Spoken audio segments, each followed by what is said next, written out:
Perhatikan Alkitab kita. Ada orang yang kedua, orang Lewi. Datang ke tempat itu, ketika ia melihat orang itu, ia melewati. Jadi sama, dua orang tokoh agama.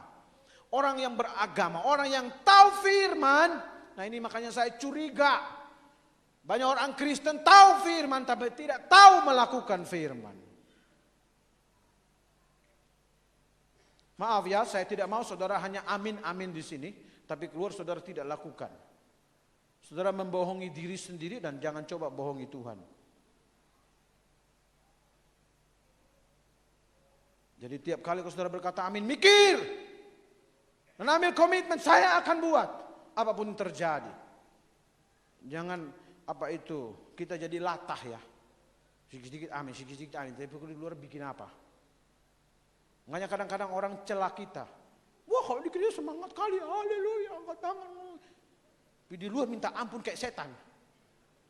Di gereja kayak malaikat. Keluar di luar kayak setan. Saya sering dengar kayak gini. Sakit hati juga. Maka itu saudara, firman Tuhan mengajak kita untuk pikir baik-baik. Jangan hanya puas sampai mendengar firman mengerti stop. No. Dengar baik-baik. Cerna baik-baik. Mengerti, tidak mengerti tanya kepada mereka yang sudah mengerti. Setelah mengerti, kerjakan. Waktu kamu kerjakan, kamu akan lebih mengerti apa yang saudara pikirkan. Mengerti firman dan mengalami firman itu dua hal yang berbeda. Mengerti lapar dan merasa lapar itu dua beda loh. Lapar ialah definisinya jelas sekali. Tapi kamu habis makan 2 piring. Tapi tanya mereka yang kelaparan dari pagi sampai malam, kelaparan. Saudara, apa itu lapar? Saudara hati-hati. Jangan sampai ini langsung naik kepada saudara. Saya tidak butuh definisi. Saya butuh mana piring dan nasi. Beda sekali. Maka saudara-saudara di dalam kekristenan, kebanyakan hamba Tuhan menyelidiki dan mereka berkata begini. Orang Kristen mengerti firman, tetapi melakukannya, disitulah kegagalan. Dua orang ini tahu firman. Tahu siapa sesama, tahu apa yang harus mereka kerjakan, tapi mereka tidak kerjakan. Sebaliknya orang yang ketiga. Lalu datang seorang Samaria yang sedang dalam perjalanan ke tempat itu. Dan ketika, saudara perhatikan, orang Samaria tidak bergaul dengan orang Yahudi. Tidak. Bahkan makan makanan orang Samaria pun tidak. Saudara mulai ingat ketika Tuhan Yesus bertemu dengan perempuan Samaria di sumur itu. Injil Yohanes pasal 4. Yesus minta minum dari situ. Alkitab situ berkata Yesus tinggal 2 hari di Samaria. Artinya mereka tidur di tempat tidurnya orang Samaria. Haram itu. Tidak boleh itu. Apalagi makan makanan mereka.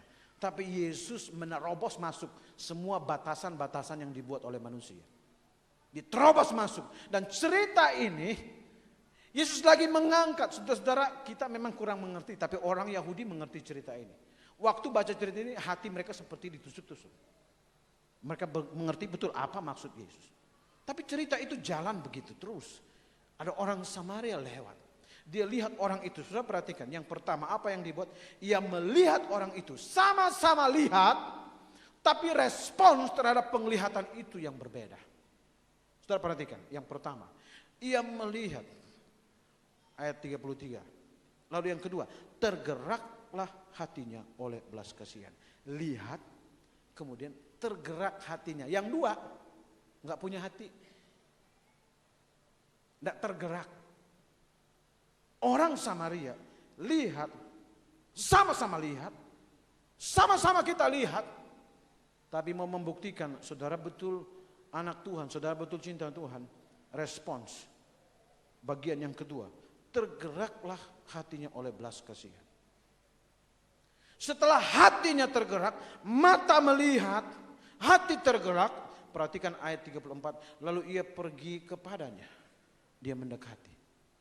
Lihat, belas kasihan mendekat.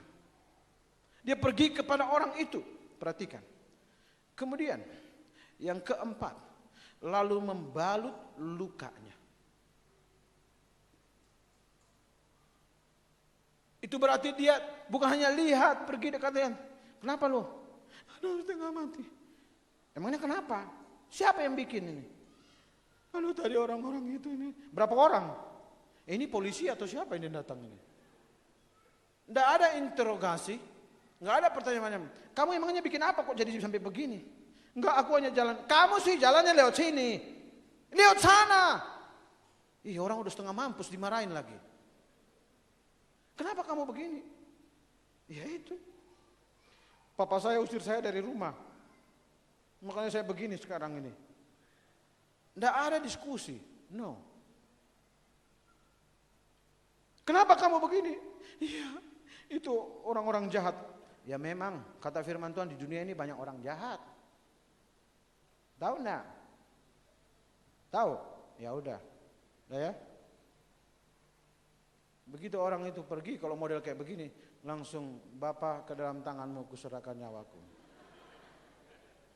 Ternyata tidak ada orang yang tolong saya. Saudara-saudara, dengar baik. Saya masih mau lanjutkan dulu. Ada yang menarik di sini. Setelah membalut luka, nah rupanya sebelum membalut luka, dia menyiraminya dengan minyak dan anggur. Saudara perhatikan baik-baik. Saya nggak tahu orang Samaria ini lulusan akademi perawat mana ya.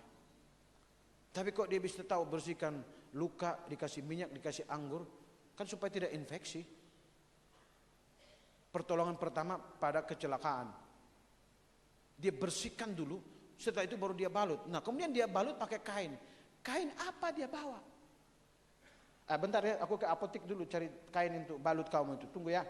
Atau aku pergi dulu cari Tensoplas. Tidak ada. Itu berarti jubah, sudah tahu jubah orang-orang sono kan? Selalu ada kain lebih kan? Itu orang-orang dulu begitu, kainnya selalu lebih. Orang sekarang kekurangan kain. Makanya pusarnya di luar, punggungnya kelihatan. Ini zaman sekarang kekurangan kain. Coba lihat orang-orang dulu selalu lebih. Nah, kain bajunya itulah yang dipakai. Dia potong untuk membalut, menolong orang ini. Oh dia dapat, siapa yang punya kain tolong dulu. Adakah pinjam dasinya dong untuk balut. Nah, dari apa yang dia punya, dia beri. Dia bersihkan, bersih, ambil kain, dia potong bajunya, kemudian dia balut. Tidak ada percakapan sambil balut. Sabar ya, tenang. Tidak ada juga di sini ditulis kemudian berteriaklah orang itu ketika lukanya disiram dengan minyak.